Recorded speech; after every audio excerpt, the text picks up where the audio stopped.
Scorpio again, and today I'm gonna be reviewing the Colt by Omega. I bought this at a dollar store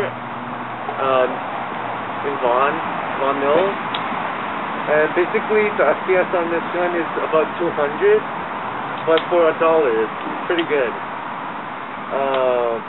The mag holds approximately, I don't know, 12 rounds. You have 3 of them? Yeah, I have like 3 more here. They don't sell it anymore, but it's pretty if you're lucky enough to find one, then you should get it, since it's like $1 or $2, and it's like, that's a FPS for like 200. And what the hell happened to the pistol grip? The pistol grip broke off because I was playing with it too much, and it was a Colt before, but it doesn't really look like one anymore. Well, as you can see the difference from $1 one and I don't know, $15 one. Different inside. Higher quality, but for $1, this one's better. Yeah.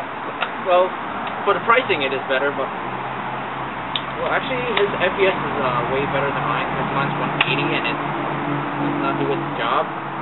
This one, I think it does. Yeah. Doesn't jam. Well, remember, don't break the frickin' pistol grip pad, alright? Like my friend. I don't know what to say. Yeah. Well, thank you for watching this video. We hope you enjoy it, and please comment, rate, subscribe. Yep.